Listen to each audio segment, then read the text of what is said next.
discussion. We have a stellar lineup for you in terms of both panels. So our first panel discussion, nurturing the sports broadcasting ecosystem. So some of the points here: how can all the OB firms, broadcasters and production companies who operate in Scotland work together to sustain and grow the Scottish talent pool? There's a new generation of young freelance talent in Scotland which is in need of support to connect with the existing broadcast freelance community.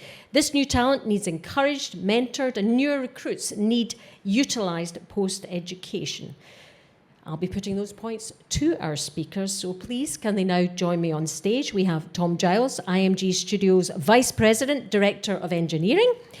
Give him a round of applause. We have EMG UK Sales Director Angela Gibbons. Heather Andrews, freelance sound engineer and designer. And sorry, wrong way around, Heather. And QTV Chief Technology Officer Gareth Gordon. Don't look too nervous. I might fall off the stage. Well, do you want to shuffle along a little bit? Fine. Are you okay there? I think a good place to start with this, I guess, is a bit of a state of the nation, if you like, from everybody's point of view. Where are we now, right now, in terms of the world of sports broadcasting in Scotland? I think we'll start with you, Gareth. How are Scottish freelancers utilised? I mean, at the moment, as Jack alluded to, QTV is enjoying a period of extraordinary growth. The SPFL contract has grown from his original 4-camera beginnings to now 6 cameras. So every weekend we are now employing 30-odd camera operators, 12 vision engineers, and that doesn't include all of the people that are then involved in the production side of it.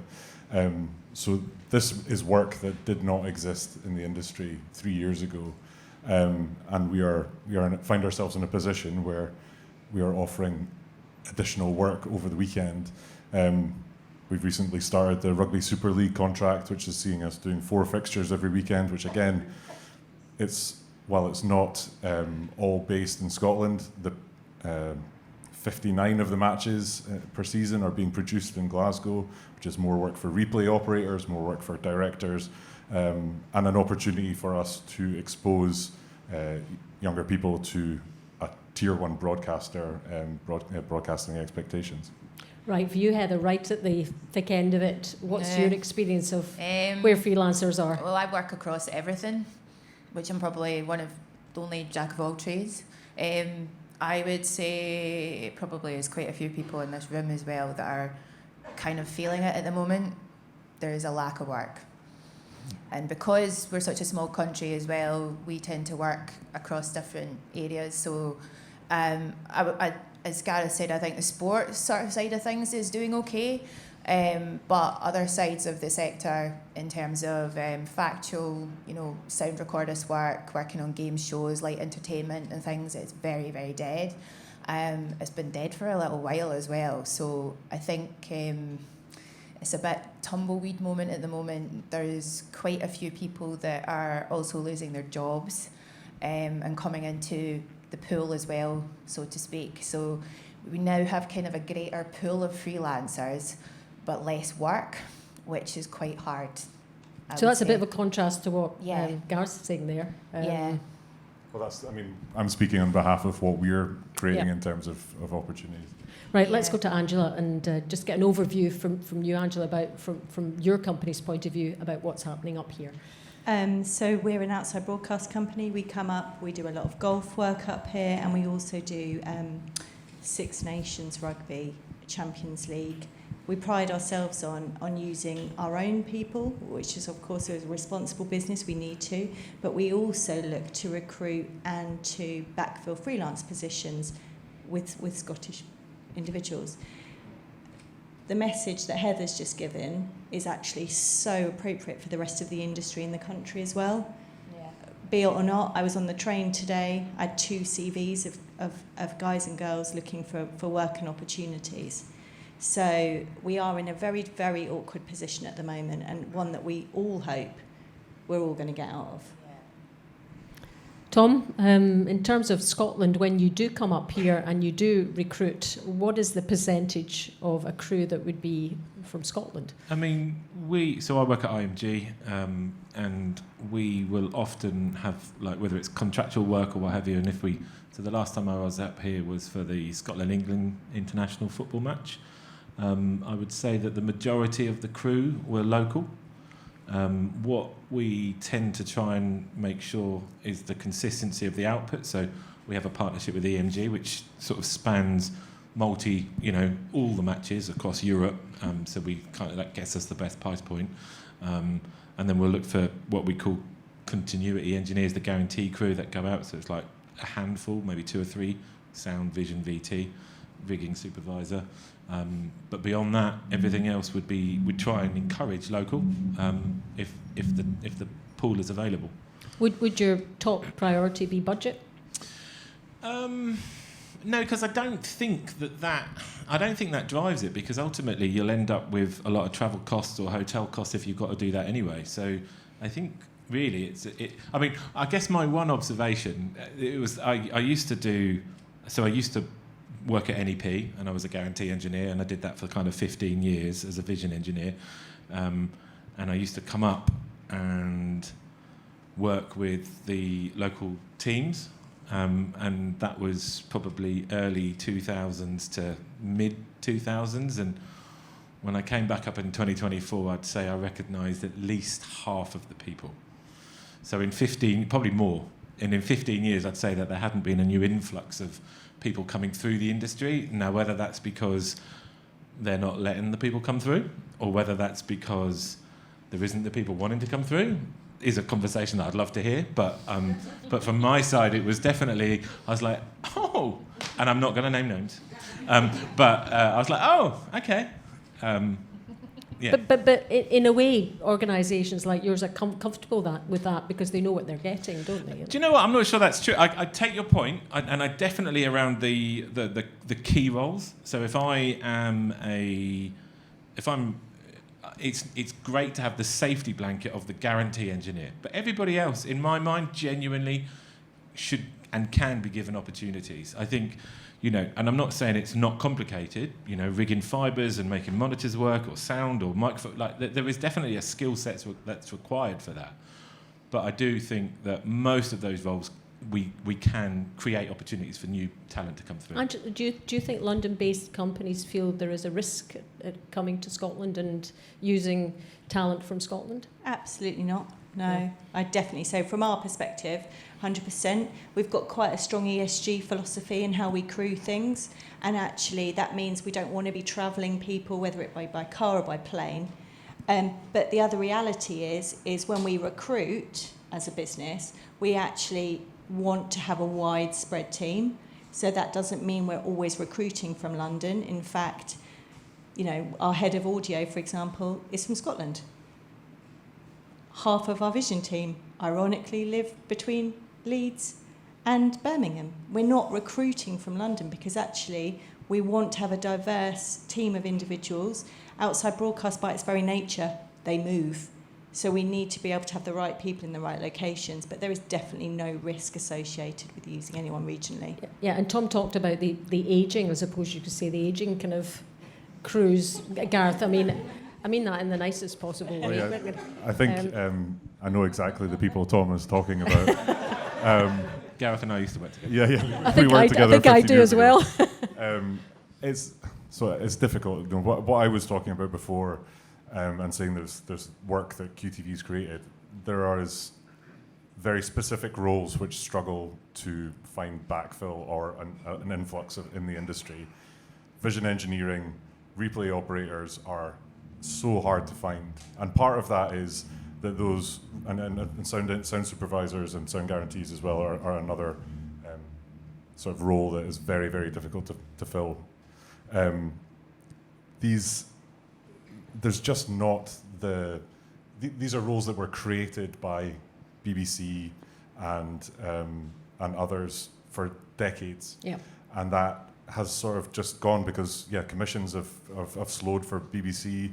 They're not getting. It's harder and harder for them to get the rights to sporting events because of competition from Sky or Discovery TNT or whoever, and that bidding for those rights means that the budgets are reduced for those events, which makes it harder to pay people what they need to be paid. And also, there's not that investment in people. So, Tom's alluding to the vision engineering in Scotland. There are guys who've been retired for 20 years, are still going out every weekend, and they're great. They have all of the experience. They've seen it from black and white right through to UHD. That's the guy you want on your job, and that's the person you want alongside someone who is junior learning.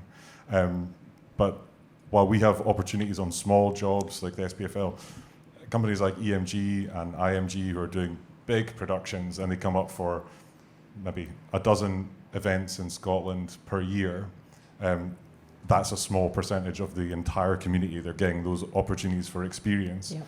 And that experience is what allows them to go and get better jobs. So I was very privileged that I had worked with Tom when NEP was coming up and doing work in Scotland. And I took that opportunity to push myself in the agenda for NEP, and I was lucky enough to be taken down and do work in England. I built that experience, I established myself in Scotland, and then when I went freelance, I was working with Telegenic, who are now at EMG, and I was pushing myself to work at the highest level so that any work that came to Scotland, I was in the frame to get that, but also I was going then globally and doing things. Now that's a really hard career path, and there was a lot of self-sacrifice.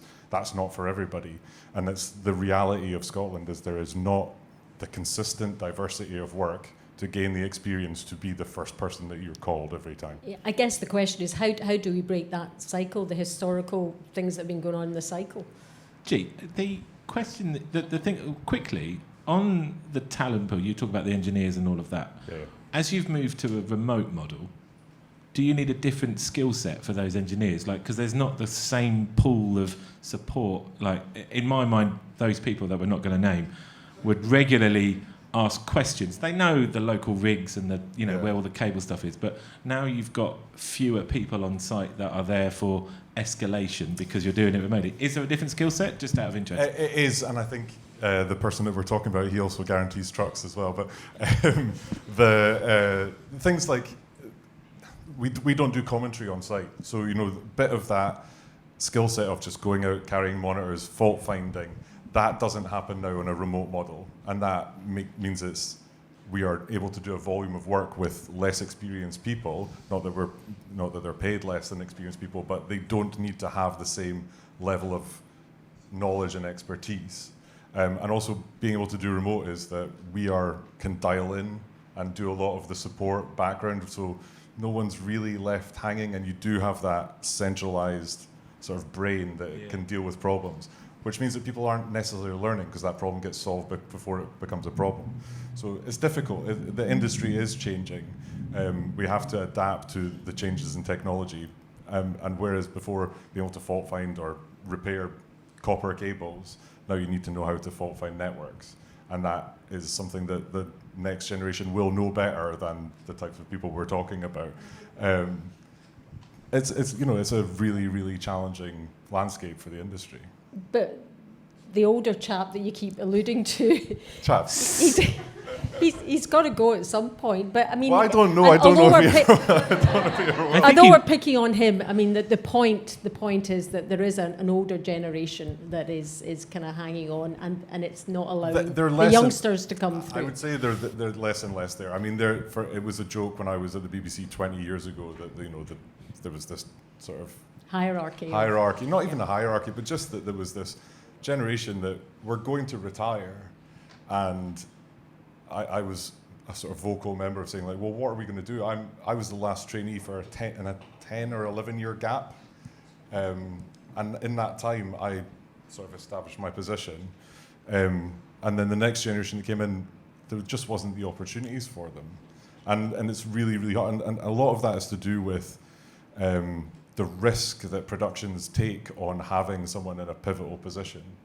And yes, if you get enough of them, then that someone comes in, they get to know their faces. But with it... So do you think it's more volume? I think it's the infrequency in Scotland of that calibre of programme and getting into that position, gaining trust, responsibility. Oh, I did that event. Oh, all right, okay, he's fine. And that is really, or they're fine.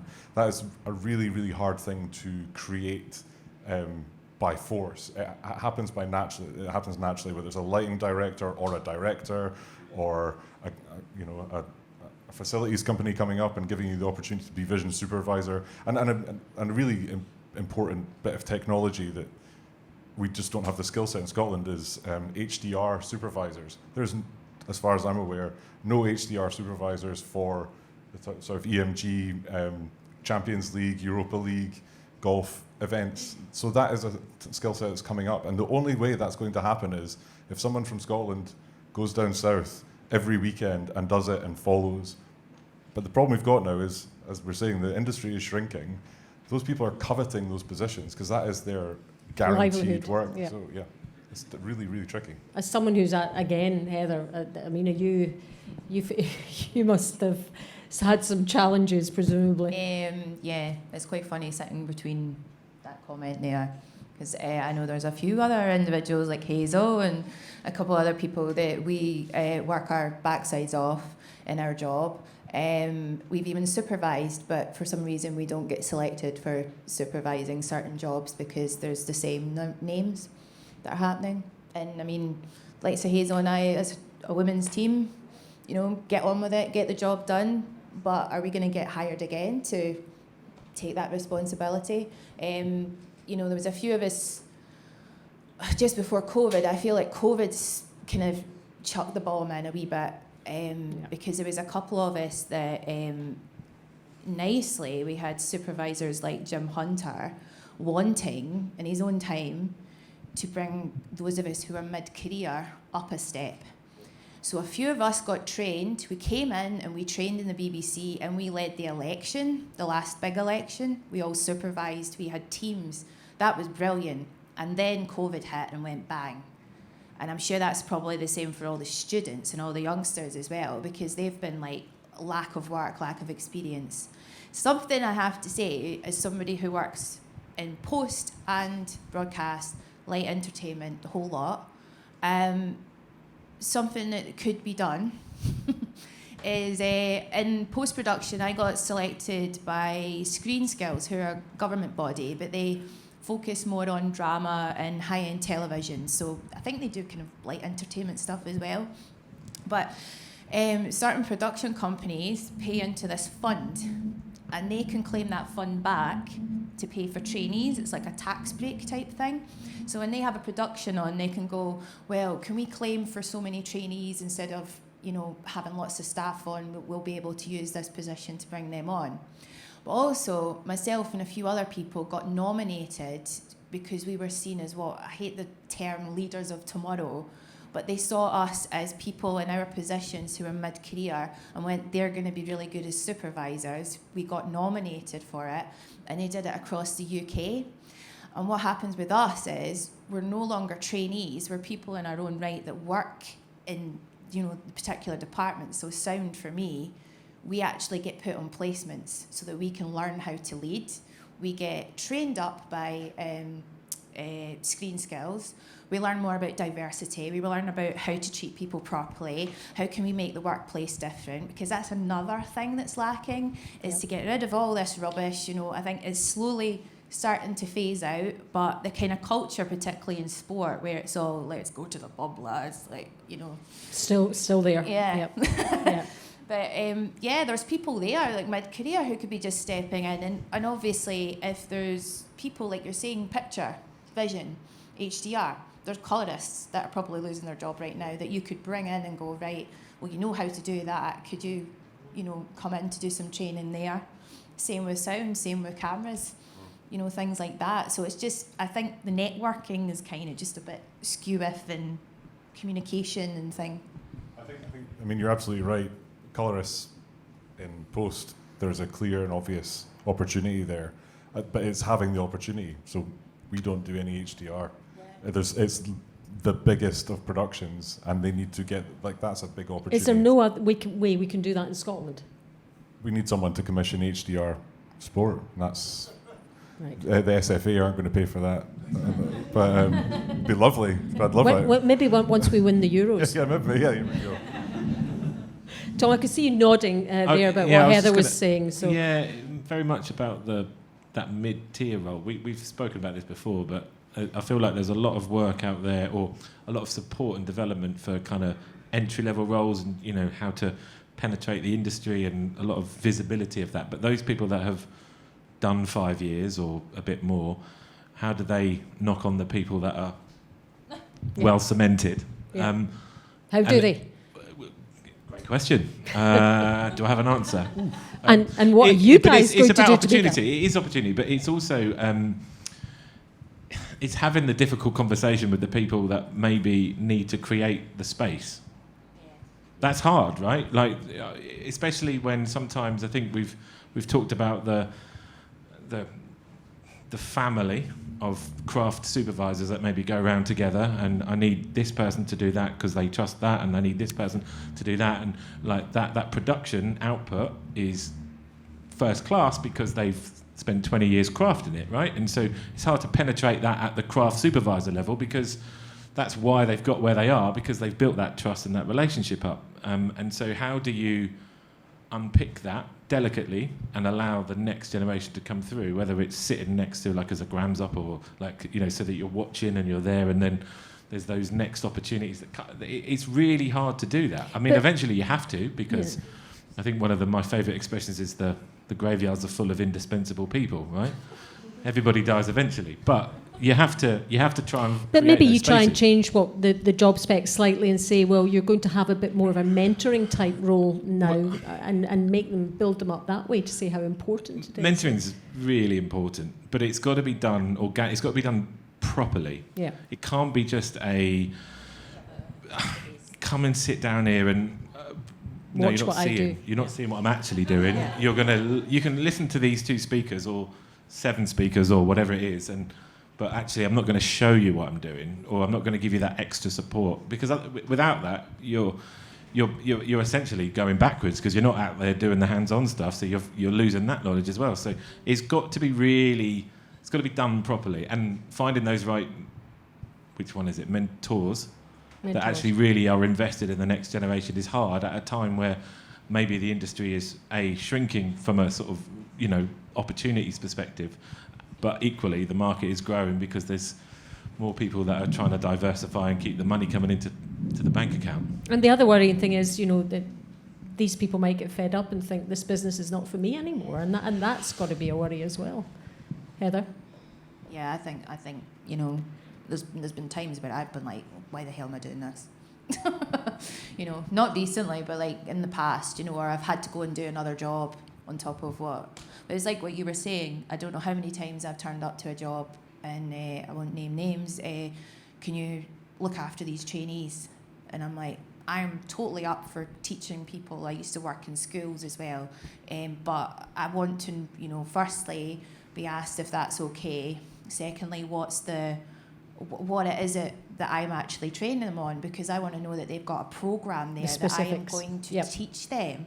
Because I'm willing to teach people, and it's like you said, but so do you think companies are just playing lip service and saying, you're almost like, okay, here's someone on you now. Okay, what am I supposed to do? What am I to show them exactly what I'm doing? And like you said, there's a wee bit of nervous kind of energy of, well, is this going to be somebody that's going to take my job? Because I'm just showing them, do people know what we actually do? Particularly in sound, I think a lot of people think we just stand around doing nothing, but as soon as, excuse my language, shit hits the fan, we need to know we're engineers. We're not just creative people or sticking a microphone on somebody. We've done our time, we've done all of that work for years. We know when there's a problem. That's the skill set that you need to be passing on. And it's equivalent as well for us to go and sit next to a supervisor. I mean, I'm lucky Jim, I don't know if he's here. He said he was going to be here, but he is. Where is he? But just, he's been an absolute mentor since I was 20. I would say he's probably responsible for me being here, to be honest, because I went to a silly wee interview for a freelance pool at the time because there was no trainees, no opportunities. did an interview with him, and he just thought, well, if you cut the jib, you know, we'll go and train her up, you know. So it's people like that yeah, you but know, that we're hearing that's a one-off experience, really. Yeah. And that takes somebody who's really interested in helping people and wanting to nurture that and pass that knowledge on.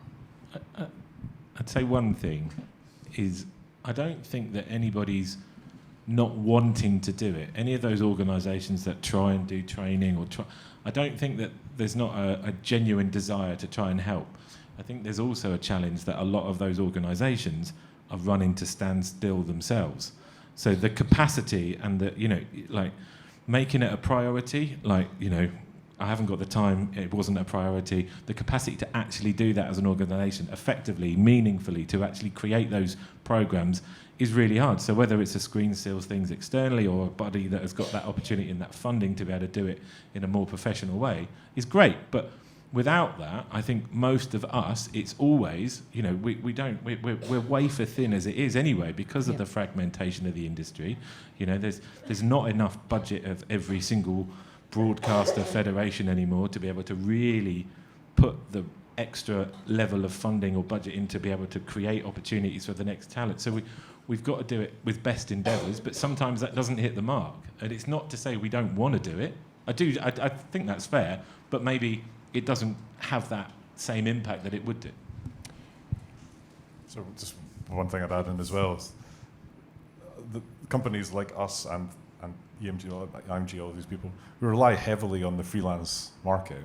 And when I started in BBC, there was 20 vision engineers, and there was an opportunity to pair up with someone that wasn't covetous of the work and their livelihood, which I completely am sympathetic to and understand.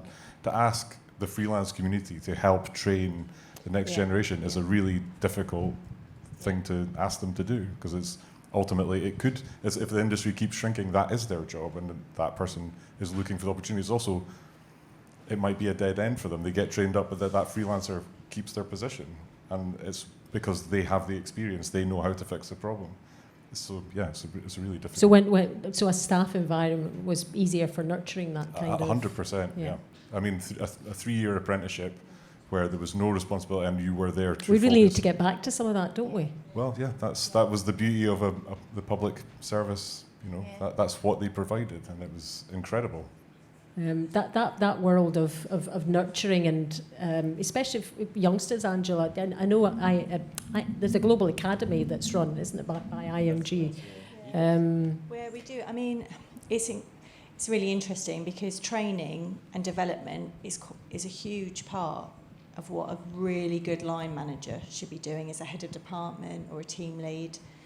And, you know, for us, a proportion of their time is literally to do that with the junior ranks, because the pressure on us as a business is to make sure we have got the right people with the right skill set, whether that be for health and safety or whether that be for technical knowledge.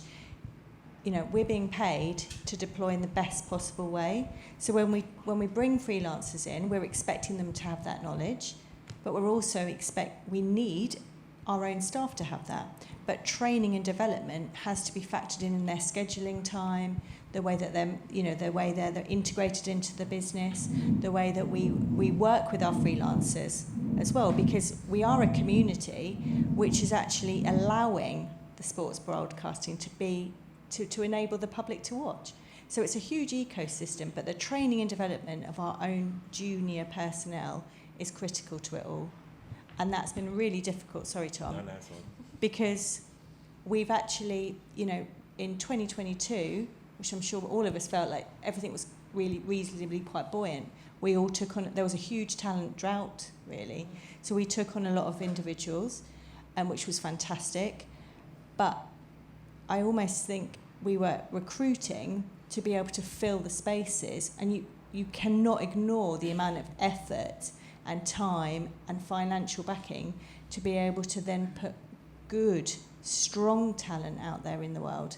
So that's a whole part of it as well. Where were you recruiting from? Were you recruiting from universities or colleges or people, youngsters from schools? Or we would recruit, to be honest with you, doesn't matter. Yeah, we recruit from everywhere. So we have some relationships with some universities and colleges, but we also, anybody can apply.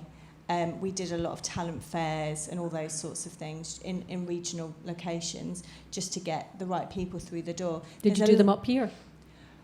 We did. Yeah. Yeah, we did do one. But the other side of this at the moment is our recruitment strategy has been reined in. And that's quite a common theme across most of the businesses that certainly we have touch points with. On that, I think the training and development, so I have a team as well, and one of the things I sort of talk about with all of my direct reports are about training and learning opportunities, make sure that the team, make sure there's that pipeline for development and training. It is the first thing to go when you're busy. Yeah. That's the one thing, I've got 5 one-to-ones with my team for this, that and the other. Okay, great. Oh, but this event came in, I had to cancel them all.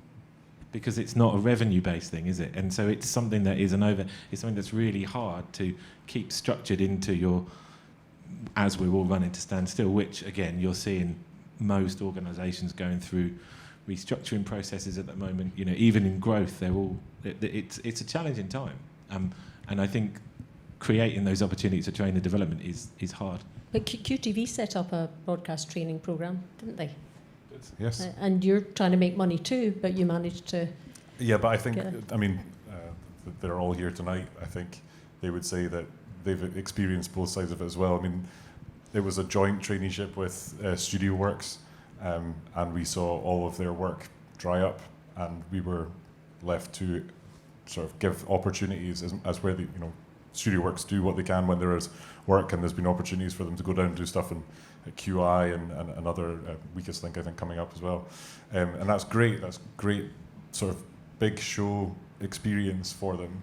But then that's still, for the rest of the year, we have to find opportunities for them. Now, we are still a small company, and 6 trainees is a challenging amount of people to give one-to-one mentorship to. Thankfully, lots of them are incredibly capable self-starters and have driven their own learning and development, and they come to us when they need help. We put them out and they get first-hand experience. That is what QTV is very good at. We have a spectrum of work that goes from single camera streaming right through to broadcast, and that is something that doesn't exist anywhere else in Scotland. And either they're going to end their traineeship after a year, and they are on a good stepping stone into the industry to go and look for freelance work with a good sort of range of experience, or there may be opportunities to take them on as staff. But it makes us assess how many we can do the next time, and the opportunities for partnerships, because it's a really difficult position to be in, knowing that you want to give them more, but the industry has contracted and such that we've been left with the responsibility. But do you feel other broadcasters, other suppliers should be doing more? I mean, BBC Scotland have their apprenticeship scheme, and they have had good talent coming through. It's great to see that established again. And I think there's, as we spoke about earlier, there's just a lack of frequency and consistency of work in Scotland. I think probably the apprenticeships from BBC Scotland would say something similar. They're doing a lot of news, but when I was doing traineeship, I was doing Saturday morning Top of the Pops, I was doing comedy shows, I was doing football to all sorts of levels. I was doing little bespoke things. We had little Gaelic shows. There was a diversity of work, even in that broadcaster, that was, it was so invaluable, and it isn't there anymore. And it's, it wasn't there at BBC Scotland for a number of years. It's drying up everywhere in the whole industry. So, as we've all talked about, there is less opportunity to gain the experience that makes you invaluable in whichever role that you want to do. And yet the sports world, there's so much sport out there that's uncovered. I think that's a really exciting bit for us, as the sort of tier 2 and 3 sport that previously was either not covered at all or covered with a single camera is now getting coverage of sort of 6 cameras, or is a bigger production. It requires the same level of knowledge and expertise, but remote production and other technologies are allowing us to do it more cost effectively, and it gives opportunity. But there is a real, I was on a panel 2 weeks ago for BT talking about how do we satiate the desire for more and more and more content. That is the reality. So there is But more and more content doesn't necessarily mean more and more people, because obviously technology will come into play there as well. It will up until a point, because the Rugby Super League and SPFL are great examples. That work didn't exist. Rugby Super League didn't exist last year. So there's 4 more games being covered every weekend, and as we were talking about earlier, all of it happens Friday, Saturday, Sunday. All of that work, and they're adding it in, and so it's going to have to be more people. The problem we've got is those 2 or 3 days they get a week enough to sustain them to stay in the industry? So yeah, you've got a real challenge. And that's where rates come in.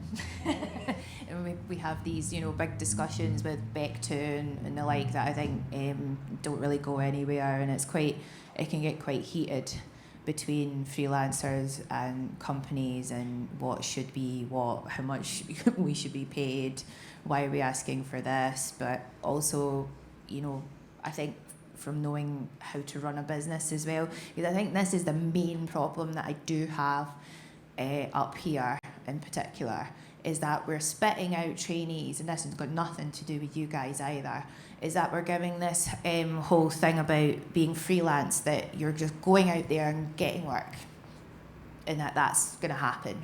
I'm sorry, it doesn't happen. It takes a good probably up to 5 years, I would say, to get to a position where you're breaking even and you're like, yeah, I can actually do this for a living. And most people, if you spoke to them who have entered in the last 10 years, would know that they had to have a part-time job along with that until they could find the point where they were like, actually, I can make this jump. And it's not putting kids off that either, but I think a lot of the lip service that the education, places, universities, colleges, and this is something I'm seeing out a lot. We'll train you, and then you can go out into this lovely industry and be a freelancer. So they're painting too rosy a picture. Yeah. Okay. And I mean, I managed to do it. It took me so many years to do it. I'm very lucky, but as I said, my business model was to diversify, so that if one area went, down, there's another area that I can work in. Not everybody has that opportunity. And it's like we were saying, you shouldn't have to go to university to do this job. There's plenty of kids in schools who I've worked with who are 14. I was one of them. I left school at 14. I hated school. I had a terrible time. You left at 14? I left about 14, 15. Yeah, just left with my standard grades. I was like, screw this. Came from Ayrshire, which is an area that's, I suppose, known as not being, outside of Glasgow. As I said, I've worked in schools with kids there. Half of them sometimes haven't even been to Glasgow, but they are the top kids. They're bright. If you give them a spark of opportunity and say, well, okay, you don't need to go to school, you hate it or whatever, but I can take you out on a OB or something and show you how to do this. It's just the way that they can switch on, and I'm worried that they're getting lost in that, sort of... We're losing all that talent. Yeah. Angela and Tom. And if you speak to Jim and stuff, he's from Castle Milk or whatever, he talks about coming, into BBC and apprenticeship. It wasn't like he went to college and uni and all of this kind of weird, meandering going on. It's just chuck them in deep first, and have a bit of faith, put these kids in there as well, I completely agree. I do all the time. I'm just if I do get a trainee, as they'll probably know, I'll go, okay, you go. I'm here. I'll be here if there's a problem. But yeah, it bothers me, and I think it bothers a lot of freelancers as well, where we're a bit it's really hard, guys. So Angela, if you were to get something like a CV from a 16-year-old from a school in Glasgow and said, I want to work on the technical side of television, how would you view something like that? What we tend to do, because we do, is go back with dialogue. If you get a response, then there's something. We get a lot of CVs. Everybody gets a lot of CVs. I saw LinkedIn this week, it was like a plea, when you get a CV, just respond, because so many people are being sent them. So what we always respond with an acknowledgement, and then it becomes something we hand into one of the heads of departments who would specialise in what they might be interested in. And then that becomes we're there and we have a discussion. So it becomes a narrative between the two. We have loads of junior entry roles on the work we do up here, which we actively encourage young people to come and do for us, because we know that this is part of an ecosystem, as you rightly specified, which supports everything else. So everywhere has to work in unison. So the CVs need to keep coming. And actually, for us as like leaders in the broadcast industry, it's really important we're approachable, and it's not just an HR issue or a talent issue. It's an issue that all of us look at and actively try and resolve together. And would you say you're getting as many of those as you ever did, or is that dried up because youngsters don't want to work in this business? Or no, we're getting just as many. Yeah, definitely. I want to go back on that. There's a lot of neurodiversity in the broadcast industry. Yeah. Exhibit A, Your Honour. This whole school education thing, man, am I allowed to swear? It's rubbish. Bullshit. Like, when you get a job, it's travelling around, it's doing this. Like, we're not the uniform model students. Man. We are mad as a box of frogs, and we should be celebrated for it. And this whole, oh, well done, you've got to 22 years old or 21 years old and you've managed to get a bit of paper that says a number next to it. No, sorry, not for me.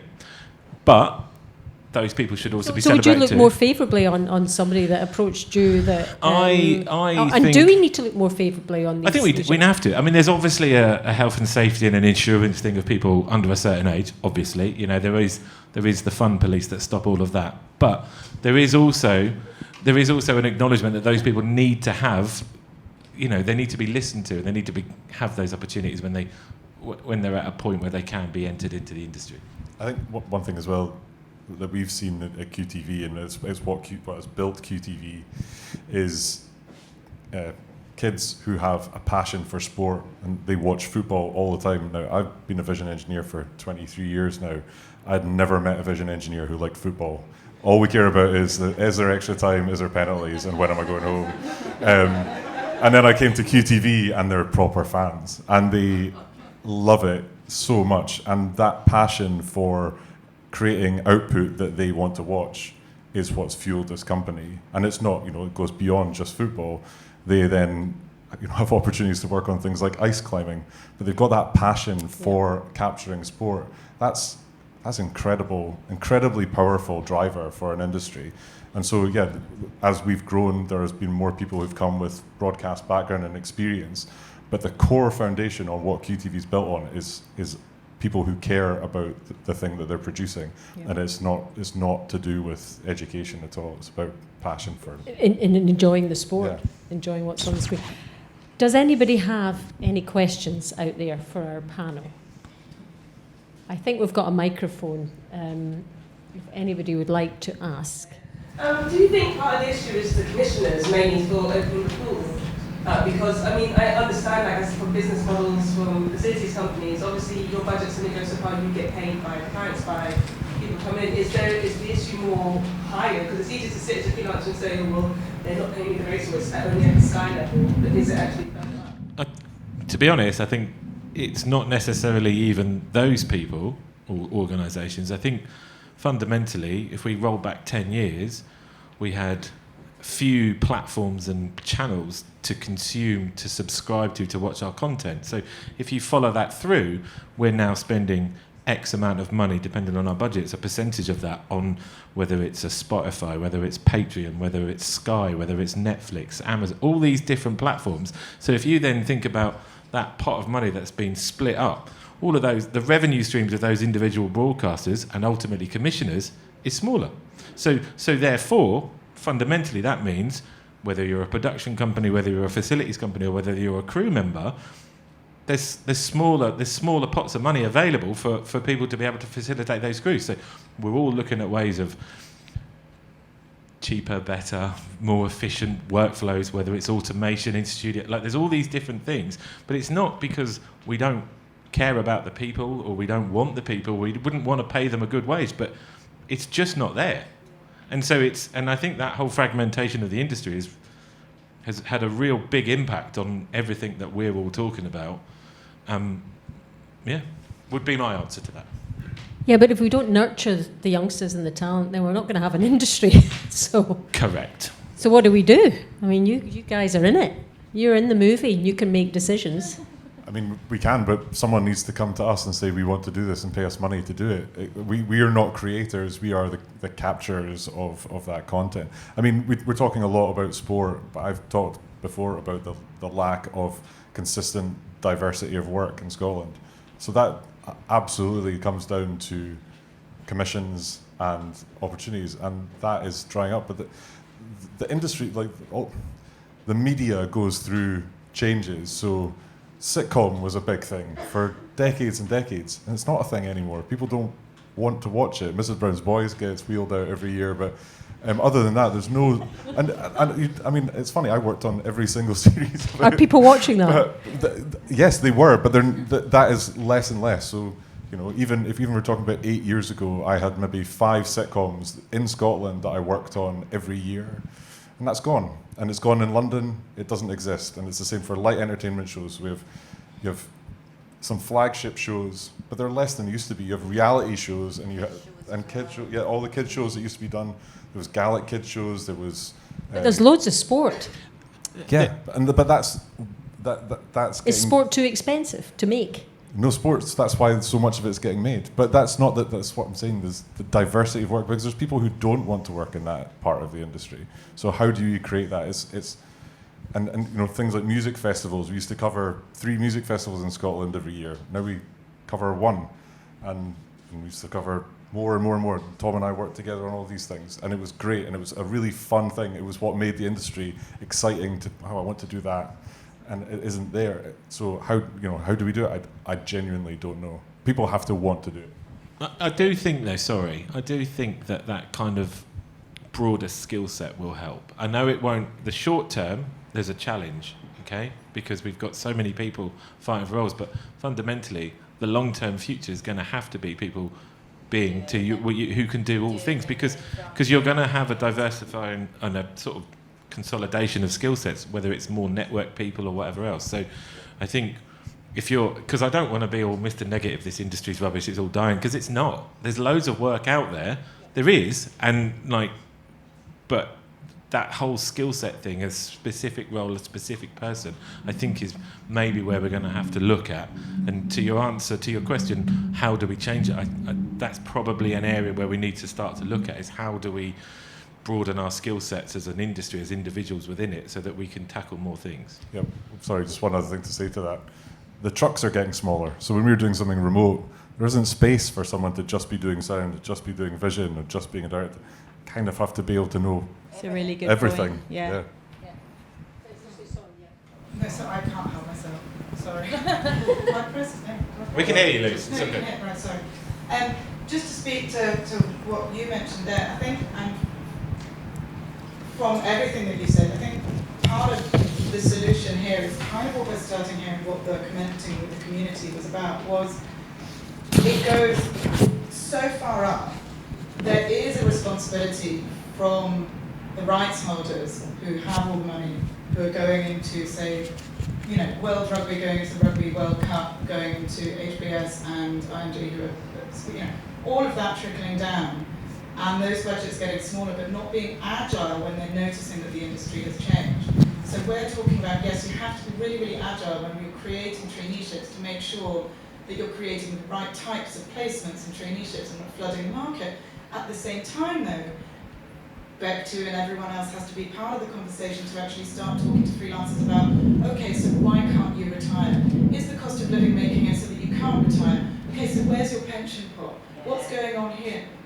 It's all that whole ecosystem to allow the flow of the work and all of that. And then if that's the small circle, the bigger circle is where's that money flowing from? Yeah, if the industry changes and it becomes dissected in the way that Tom was explaining, then there needs to be an agility to how that money then flows down from before. And at the moment, there's an agility in the innovation that's happening at the top, and a real lack of agility that we're being able to produce, although we're trying. So the intent is all there from all the providers and all the freelancers and everyone who's wanted to be there. But we're slightly stuck. So I think if that conversation can happen with everybody in the room, I think that's the keeping this happening, but actually inviting someone from higher up even next time and asking them what's happening to your budget. I mean, would you say it would even come, maybe one of the sponsor of the Rugby World Cup, who say, well, you know, yeah, how's my money being used? So when they're advertising, you know, everyone was talking about everyone sort of understands that the industry in unscripted and everything is really, really tanked because obviously COVID and then a recession and then advertising revenue and all of that sort of stuff, and that happens with sponsorship as well. But of course, it's that understanding that those same people, those same companies who are reducing their sponsorship or reducing their budgets for the rights deals are the same companies who are advertising how massive their diversity and inclusion policies are and how massive their ESG is. And of course, the first thing to go on a budget further down the line, and we're part of that line, is DEI and ESG. So they're not lying, but they're, you know, someone needs to kind of call them out on that. I think that's a very good point, and probably a good point to end on. Let's thank our panellists, and they will be hanging about for some chat and networking. Thank you, Tom, Angela, Heather, Gareth, thank you very much indeed.